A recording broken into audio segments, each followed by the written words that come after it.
અહીં ધારો કે આપણે એક નવી થિયરી માટે વાત કરી રહ્યા છીએ. તો અહીંયા શું કહે છે કે વિતરણ ફલન એટલે શું અને આદર્શ વાયુ માટે આણ્વીય વિતરણ ફલનનું સમીકરણ મેળવો. વિતરણ ફલન એટલે શું અને આદર્શ વાયુ માટે આણ્વીય વિતરણ ફલનનું સમીકરણ મેળવો. તો એમાં સૌથી પહેલા જે વિતરણ ફલનનું મૂલ્ય છે એ શેના ઉપર આધાર રાખે છે અથવા તો કેવી રીતે મેળવી શકાય છે, તો એના માટે કયા મુદ્દા ઇમ્પોર્ટન્ટ છે એ વસ્તુ વિશે અહીંયા આપણને આપેલું છે. તો શું કહે છે, ઘણી વખતે પહેલા 1 માર્ક્સના પ્રશ્નમાં આવી રીતે પૂછાતું હતું કે વિતરણ ફલનનું મૂલ્ય શેના પર આધાર રાખે છે. તો વિતરણ ફલનનું મૂલ્ય જે છે આણ્વીય જથ્થો, તાપમાન, આણ્વીય કદ અને આંતરાણ્વીય અંતર, આણ્વીય ગતિ અને આંતરાણ્વીય આકર્ષણ બળ. તો આ 6 મુદ્દા જે છે એ વિતરણ ફલન ઉપર આધારિત છે. હવે શું કહે છે કે વિતરણ ફલનનું મૂલ્ય ક્યારેય શૂન્ય હોતું નથી, ઓછામાં ઓછું 1 હોય છે અને નિરપેક્ષ શૂન્ય તાપમાને બધા જ કણો સૌથી નીચી શક્તિમાં હોય ત્યારે તે શોધી શકાય છે. વિતરણ ફલનનું મૂલ્ય ક્યારે શૂન્ય હોતું નથી, ઓછામાં ઓછું 1 હોય છે, નિરપેક્ષ શૂન્ય તાપમાને બધા જ કણો નીચી શક્તિમાં હોય ત્યારે તે મળે છે. નીચી શક્તિ એટલે કે ભૂમિ અવસ્થામાં હોય એ દરમિયાન. હવે શું કહે છે કે તાપમાન વધતા અણુઓની વિવિધ ગતિઓમાં વધારો થાય છે. આપણે જોઈએ છીએ કે કોઈ પણ તમે ધારો કે પાણીનું આપણે ઉદાહરણ લઈએ, નોર્મલ પાણી હોય અને એ પાણીને તમે ગરમ કરવા મૂકો એટલે અંદર પાણીના મોલેક્યુલ એકબીજાની અંદર રિએક્શન કરે છે, એકબીજા સાથે અથડાય છે એટલે પાણી ઉકળે છે. એટલે તાપમાન વધતા અણુઓની વિવિધ ગતિઓમાં વધારો થાય છે. એમાં ઘણા બધા પ્રકારની ગતિઓ સમાયેલી છે. એમાંથી કયા પ્રકારની ચોક્કસ ગતિ વિશે આપણે આમાં અભ્યાસ કરવાનો છે એ જોવાનું છે કે તાપમાન વધતા અણુઓની વિવિધ ગતિઓમાં વધારો થાય છે. તેની ભૂમિ અવસ્થામાંથી કેટલાક કણો વધુ ઉર્જાવાળી ઉત્તેજિત અવસ્થામાં જાય છે, તેથી વિતરણ ફલનનું મૂલ્ય વધે છે. હંમેશા જ્યારે કોઈ પણ અણુઓની ગતિમાં ફેરફાર થાય ત્યારે એક ફેરફાર ક્યારે બને, ક્વોન્ટમ કૂદકાવાળી વસ્તુ આપણે ઘણીવાર શીખી ગયા છીએ કે ભૂમિ અવસ્થામાં જ્યારે કોઈ ઇલેક્ટ્રોન હોય ત્યારે તેમાં કોઈ જ પ્રકારનું રિએક્શન ના થતું હોય. ભૂમિ અવસ્થામાંથી ઇલેક્ટ્રોન જ્યારે ઉત્તેજિત કક્ષામાં દાખલ થાય એ દરમિયાનનો જે ફેરફાર છે એ બંને વચ્ચેનો તમે તફાવત લઈ શકો છો. અને જ્યારે કણ ઉત્તેજિત અવસ્થામાં દાખલ થાય છે ત્યારે એમાં ફેરફાર થતો જોવા મળે છે. હવે આણ્વીય વિતરણ ફલન જે છે એ કયા સમીકરણથી દર્શાવાય છે, તો અહીંયા એ જે આણ્વીય વિતરણ ફલન છે એ આ રીતે Q is equal to sigma i gi dot e raise to beta into ei. આ જે સૂત્ર છે આણ્વીય વિતરણ ફલન માટેનું છે.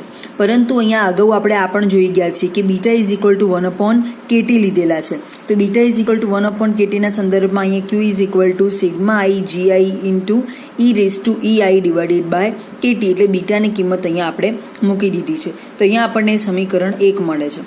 હવે શું કહે છે કે આદર્શ વાયુ માટે આપણે આણ્વીય વિતરણ ફલનનું મૂલ્ય મેળવવું હોય તો કેવી રીતે લઈ શકાય. તો આદર્શ વાયુના આણ્વીય વિતરણ ફલનની જે ગણતરી છે એના માટે અલગ અલગ શક્તિ સ્તરો લેવાના છે.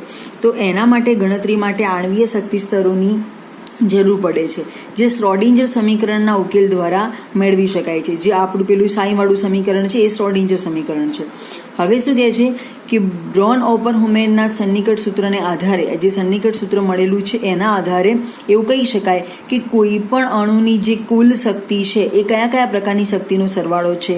તો કોઈ પણ અણુની કુલ શક્તિ તેની સ્થળાંતરીય શક્તિ, પરિભ્રમણીય શક્તિ, આંદોલનીય શક્તિ અને ઇલેક્ટ્રોનીય શક્તિના સરવાળા બરાબર હોય છે. કોઈ પણ અણુની કુલ શક્તિનો ફેરફાર જે છે એ સ્થળાંતરીય શક્તિ, પરિભ્રમણીય શક્તિ અને આંદોલનીય શક્તિ અને ઇલેક્ટ્રોનીય શક્તિના સરવાળા બરાબર હોય છે. તે આપણે રિએક્શન દ્વારા બતાવ્યું છે અહીંયા કે E is equal to sigma ei is equal to ETR plus ROT plus vibrational plus electronic. એટલે અહીંયા અલગ અલગ છે. ધારો કે આ જે પહેલું જે TR એ ટ્રાન્ઝિશેબલ દ્વારા એટલે સ્થાનાંતરીય શક્તિ બતાવી છે. બીજા નંબરની પરિભ્રમણી શક્તિ છે એને રોટેશનલ તરીકે ઓળખાય. ત્રીજા નંબરની જે VIB લખ્યું છે એને આંદોલનીય ગતિ એટલે કે વાઇબ્રેશનલ કહેવાય. અને EL લખ્યું છે એને ઇલેક્ટ્રોનીય ગતિ તરીકે ઓળખવામાં આવે છે. તો ચારેયના નામ આપણે ખાસ યાદ રાખવાના છે. હવે સમીકરણ 2નું જે મૂલ્ય છે એ સમીકરણ 1ની અંદર આપણે મૂકીએ E બરાબર, તો આપણને આ પ્રમાણેનો આન્સર મળે કે Q is equal to sigma i gi into e raise to minus ETR plus EROT plus E vibrational plus E electron divided by KT. હવે Q ઇઝ ઇક્વલ ટુ કૌંસમાં sigma i gi dot e raise to ETR divided by KT into sigma I GI into E rotational KT, એ રીતે vibrational divided by KT અને electronic divided by KT. એ પ્રમાણે ચારે પદને આપણે separate લખ્યા છે.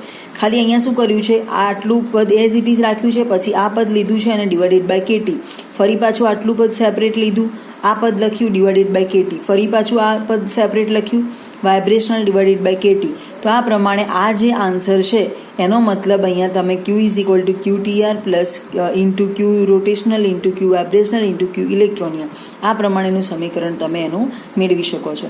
એનો મતલબ એવું થાય છે કે આમ કુલ વિતરણ ફલન, આ વિતરણ ફલન માટેનો સિમ્બોલ છે, આમ કુલ વિતરણ ફલન એ સ્થળાંતરીય, પરિભ્રમણીય, આંદોલનીય અને ઇલેક્ટ્રોનીય વિતરણીય ફલનના ગુણાકાર બરાબર હોય છે. કોઈ પણ અણુની કુલ શક્તિ આ ચારના સરવાળા બરાબર હોય છે, પરંતુ કુલ વિતરણ ફલન જે છે ચારના ગુણાકાર બરાબર હોય છે. આ પ્રમાણે હવે એક મેઇન થિયરી છે, એની અંદર આપણે સ્થળાંતરીય વિતરણ ફલન, જે ચાર બાબતો આપણે ચાર પ્રકારની અહીંયા જે ગતિ વિશે જોયું છે, એ ચારે ચાર માટે આપણે વિતરણ ફલનના સમીકરણો જોવાના છે. તેમાં સ્થળાંતરીય વિતરણ ફલનનું જે સમીકરણ છે, તો આવી રીતે તમને પ્રશ્ન પૂછાઈ શકે કે સ્થળાંતરીય વિતરણ ફલનનું સમીકરણ તારવો. તો એમાં સૌથી પહેલા આપણે દ બ્રોગલી સિદ્ધાંત અનુસાર સૂક્ષ્મ કણ બે પ્રકારની પ્રકૃતિ ધરાવે છે. નંબર 1 કણ પ્રકૃતિ અને નંબર 2 તરંગ પ્રકૃતિ. ફરી એકવાર જોઈએ તો કે દ બ્રોગલી સિદ્ધાંત અનુસાર સૂક્ષ્મ કણ બે પ્રકારની પ્રકૃતિ ધરાવે છે. નંબર 1 કણ પ્રકૃતિ અને નંબર 2 તરંગ પ્રકૃતિ. હવે શું કહે છે કે m દળ ધરાવતો કણ તરંગ પ્રકૃતિ પામે તો તેનું કોણીય વેગમાન p is equal to h divided by lambda મળે. m દળ ધરાવતો કણ હોય તો તરંગ પ્રકૃતિ પામે તો તેનું કોણીય વેગમાનનો સિમ્બોલ છે is equal to h divided by lambda મળે.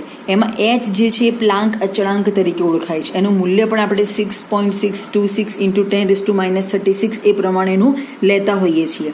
અને લેમ્ડા ઇઝ ઇક્વલ ટુ વિકિરણની તરંગ લંબાઈ છે. હવે p વેગમાન ધરાવતો કણ જ્યારે v વેગે ગતિ કરે તો કણની શક્તિ E નું મૂલ્ય p² ડિવાઇડેડ બાય 2m જેટલું મળે છે. ફરી એકવાર જોઈએ તો p વેગમાન ધરાવતો કણ v વેગે ગતિ કરે તો કણની શક્તિ E is equal to p² divided by 2m મળે છે, જે સમીકરણ 2 છે.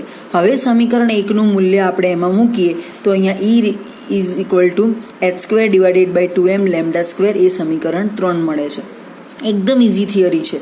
જો કણ L લંબાઈ ધરાવતી સીધી રેખામાં ગતિ કરે તો L is equal to n lambda divided by 2 મળે અને લેમ્ડાને સૂત્ર કરતા બનાવીએ તો 2L ડિવાઇડેડ બાય n મળે. આ જે મૂલ્ય છે સમીકરણ 3 માં મૂકીએ લેમ્ડાની કિંમતના બદલામાં, તો અહીંયા આપણે E is equal to h² divided by 2m 2L². અહીંયા જે E ઇઝ ઇક્વલ ટુ આ રીતે પછી લખી શકાય કે h² ડિવાઇડેડ બાય 2m કૌંસમાં 2L divided by n². n ને નીચે લખીએ તો આપણે આ પ્રમાણે લખી શકીએ. હવે એના પછી અહીંયા આ જે પદ છે એ આના ઉપરથી મેળવેલું છે કે E is equal to n² divided by h² divided by 8ml², એ રીતે પણ લખી શકાય. હવે ક્વોન્ટમ યંત્રશાસ્ત્ર મુજબ કણ ત્રણેય અક્ષો પર વિતરણ પામે છે. x અક્ષ હોય, y અક્ષ હોય અને z અક્ષ હોય. તો એ ત્રણેય માટેની શક્યતા જોવાની છે કે જો x અક્ષ ઉપર Lx લંબાઈએ અને nx શક્તિસ્તરમાં કણનું સ્થળાંતર થાય તો કેવા પ્રકારની કણની શક્તિ મળે. ફરી એકવાર જોઈએ કે જો x અક્ષ ઉપર Lx લંબાઈએ અને ns શક્તિસ્તરમાં કણનું સ્થળાંતર થાય તો આવા કણની શક્તિ કેવી હોઈ શકે. તો આવા કણની શક્તિ Ex is equal to n²x into h² divided by 8ml², એ સમીકરણ 5 મળે છે. આ જ પ્રમાણે આ સમીકરણની અંદર જ્યાં x વાપરેલા છે ત્યાં y અને z અક્ષ માટે વાપરીએ તો એઝ ઇટ ઇઝ સમીકરણ આ રીતે લખી શકાય. Ey is equal to n²x ના બદલામાં y, h², 8m ના m lx² ના જગ્યાએ ly², એ સમીકરણ 6 મળે છે. એઝ ઇટ ઇઝ y ના બદલામાં એ રીતે z લખીએ તો n²z into h² divided by 8mlz², એ સમીકરણ 7 મળે છે. હવે શું કહે છે કે તેથી Lx છે, Ly છે અને Lz છે, આ પરિમાપ ધરાવતી પેટીમાં સ્થળાંતર કરતા કણની કુલ સ્થાનાંતરીય ઉર્જા કેવી રીતે લઈ શકાય. તો E સ્થાનાંતરીય is equal to Ex plus Ey plus Ez, આ ત્રણેયનો સરવાળો કરો ત્યારે કુલ સ્થાનાંતરીય વિતરણ ફલન તમે મેળવી શકો. તો સમીકરણ 8 ની અંદર સમીકરણ 3, સમીકરણ 6 અને સમીકરણ 7ના આપણે મૂલ્યો મૂકીએ. સમીકરણ 5, 6 અને 7 કયા કયા છે? EX, EY અને EZ.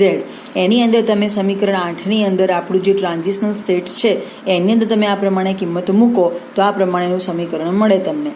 E સ્થળાંતર E is equal to n2x into h2 divided by 8m lx square, n2y into h2 divided by 8ml y square, n2z into h2 divided by 8ml z square.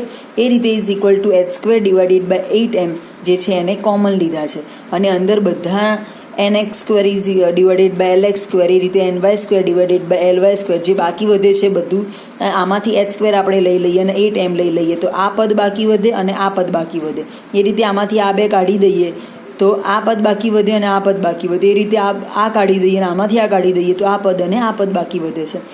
એ રીતે હવે અહીંયા શું કહે છે કે ધારો કે તમે LX is equal two A ધારો, LY is equal two B ધારો અને LZ is equal two C ધારો તો એ તમે આ પ્રમાણે સાદું સમીકરણ મેળવી શકો કે E સ્થળાંતર A is equal to h2 divided by 8m અને અહીંયા LX ના બદલામાં આપણે A ધાર્યો છે તો nx square is divided by A square કેમ કે અહીંયા LX સ્ક્વેર છે. એ રીતે અહીંયા B સ્ક્વેર અને C સ્ક્વેર એ જે સમીકરણ મળ્યું છે આપણું સમીકરણ 9 થાય છે. હવે સમીકરણ 9 જોયા પછી સ્થાનાંતરીય વિતરણ ફલનનું સૂત્ર જે છે એ આ પ્રમાણે છે. અગાઉ આપણે જોઈ ચૂક્યા છીએ કે Q સ્થાનાંતરીય is equal to sigma gi dot e raise to ETR divided by KT. હવે સમીકરણ 9નું મૂલ્ય અહીંયા જે ETR છે ત્યાં મૂકીએ આપણે તો આ પ્રમાણેનું સમીકરણ આપણને મળે. આ બધી કિંમત એઝ ઇટ ઇઝ રાખેલી છે. e raise to minus h2 divided by 8m KT અને કૌંસમાં nx square divided by a square plus ny square divided by b square plus nz square divided by c square. તો એ સમીકરણ 10 છે. હવે સમીકરણ 10નું nx, ny અને z ની સાપેક્ષમાં વિકલન કરીએ તો આપણને શું આન્સર મળે છે? વિકલન કરીએ તો સમગ્ર સમીકરણનું વિકલન આવી રીતે dqtr ના ફોર્મમાં કરવાનું અને પાછળ dnx, dny અને dnz એ પ્રમાણે લખી શકાય. હવે શું કહે છે કે સ્થાનાંતરીય શક્તિ સપાટીઓ ખૂબ જ નજીક હોય છે એટલા માટે સરવાળાના બદલે એનું સંકલન લેવામાં આવે છે.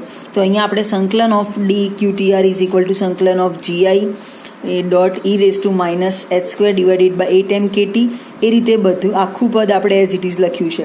સંકલન કર્યા પછી દરેક પદનું અલગ અલગ સંકલન કરેલું છે. આ એઝ ઇટ ઇઝ રાખેલું છે, આ પદ એઝ ઇટ ઇઝ મૂકેલું છે, આ પહેલા પદ મૂક્યું અને પાછળથી એનો dnx વડે ગુણાકાર કર્યો. એ રીતે પહેલા gi વાળું આખું પદ લખ્યું, પછી આમાંથી b સ્ક્વેર વાળું પદ લીધું, આમાંથી dn વાળું પદ લીધું. એ રીતે પહેલા આખું પદ આ મૂક્યું, પછી આમાંથી c સ્ક્વેર વાળું પદ લીધું અને પછી આમાંથી dnz લીધું. આ પ્રમાણે અલગ અલગ સેપરેટ સંકલન કર્યું.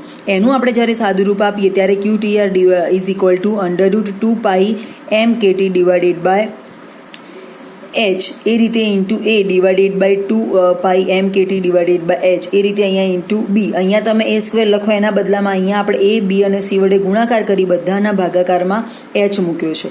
એ h મૂક્યા પછી ધારો કે તમે અહીંયા આ રીતે √2π m KT divided by h ઘન સમગ્ર સમીકરણનો સરવાળો કરી અને 3/2 a into b into c મૂક્યા છે.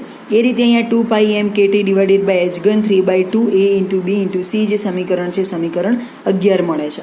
હવે શું કહે છે કે m ઇઝ ઇક્વલ ટુ આણ્વીય દર ડિવાઇડેડ બાય એવોગેડ્રો અંક એટલે capital M divided by n અથવા તો a b c is equal to v છે. તો આ બંને પદો જે છે અહીંયા મૂકીએ આપણે તો આપણને 2π m KT divided by h3n 3/2 into v. આ abc ના બદલામાં આપણે કોમન v લીધે છે. એ આપણને સમીકરણ 12 મળ્યું. હવે શું કહે છે કે જ્યારે વાયુમય ઘટક હોય અને આદર્શ વાયુ સમીકરણ માટે તમે વિચારતા હોય તો આદર્શ વાયુ સમીકરણ આપણું PV બરાબર RT અને V બરાબર RT ડિવાઇડેડ બાય P. તો અહીંયા જે V છે એના બદલામાં તમે RT ડિવાઇડેડ બાય P મૂકો તો આપણું મુખ્ય સૂત્ર જે છે 2π m KT 3/2 divided by h3n અને ઇન્ટુ 3/2 ખાલી આ જ પદને મળશે into RT divided by P. તો આ જે સમીકરણ છે આપણું મુખ્ય સ્થાનાંતરીય વિતરણ ફલન માટેનું સમીકરણ કહી શકાય.